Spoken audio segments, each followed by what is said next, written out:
जय हिंद दोस्तों।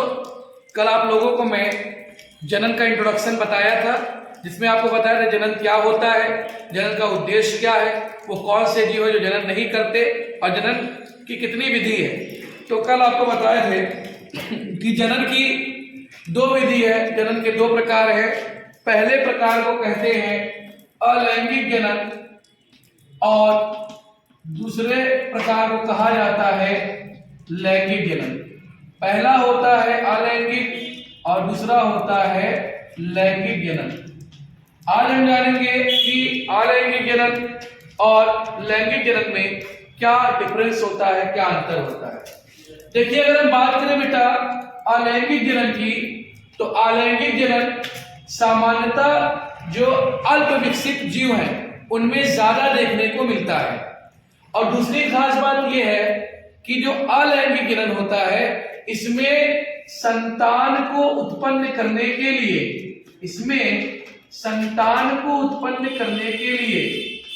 केवल एक ही जनक भाग लेते हैं।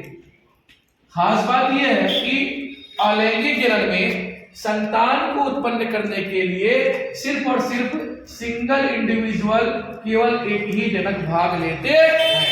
और दूसरी खास बात यह है कि अलैंगिक जनन के द्वारा जो जीव या जो संतान बनते हैं वो बिल्कुल आइडेंटिकल होते हैं अपने पेरेंट्स से।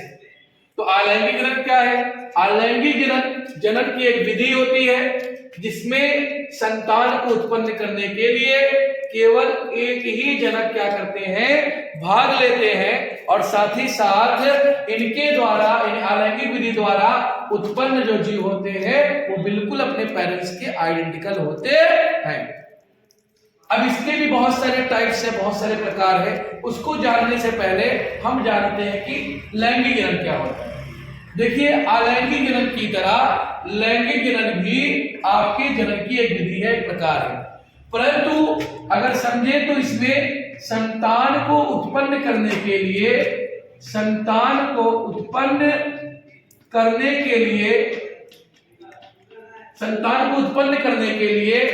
दो जनक की आवश्यकता होती है। कितने जनक की बेटा? दो जनक की आवश्यकता होती है। जिसमें एक आपका होता है नर जनक और एक होता है मादा जनक। एक्चुअल में नर और मादा जनक की आवश्यकता इसलिए होती है क्योंकि लैंगिक जनन को पूरा होने के लिए युग्मक की आवश्यकता होती है। अर्थात इन्हें नर युग्मक और मादा युग्मक की आवश्यकता होती है।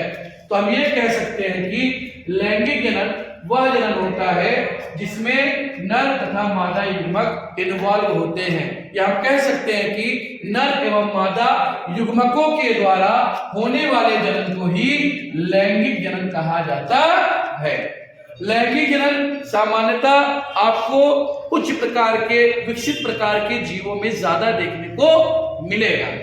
और दूसरी खास बात यह है कि इनमें अर्थात लैंगिक जनन में आपको निषेचन की क्रिया भी देखने को मिलेंगी। और साथ ही साथ लैंगिक विधि द्वारा उत्पन्न जो संतान होते हैं उनमें आपको वेरिएशन अर्थात भिन्नता भी देखने को मिलेगी। अर्थात लैंगिक जनन के द्वारा उत्पन्न जो जीव होते हैं उनमें भिन्नता देखने को मिलेगी। और यही भिन्नता कहीं ना कहीं डायरेक्ट और इनडायरेक्ट जो होता है वो जैव विकास को प्रभावित करता है। तो देखिएगा, अलैंगिक जनन और लैंगिक जनन में क्या डिफरेंस है? इसमें संतान को उत्पन्न करने के लिए, इसमें अलैंगिक जनन में संतान को उत्पन्न करने के लिए केवल एक जनक भाग लेते हैं और लैंगिक जनन में संतान को उत्पन्न करने के लिए दो जनक भाग लेते हैं। इसमें नर जनक और मादा जनक। शरीर नर जनक और मादा जनक की आवश्यकता क्यों पड़ती है? आवश्यकता इसलिए पड़ती है क्योंकि हमें लैंगिक जनन के लिए नर युग्मक और मादा युग्मक की आवश्यकता होती है। तो हम डेफिनेशन कह सकते हैं, नर तथा मादा युग्मकों के द्वारा होने वाले जनन को लैंगिक जनन कहते हैं। अब बेटा, अलैंगिक जनन कितने प्रकार का होता है, उसमें विखंडन क्या है, उसमें मुकुलन क्या है, इन सब को समझने के लिए हम लोग नेक्स्ट वीडियो में आपको बताएंगे। फिलहाल इस बात को समझिए, कहीं पर प्रॉब्लम हो तो हमको बताइए। आज के लिए इतना ही। Thank you so much.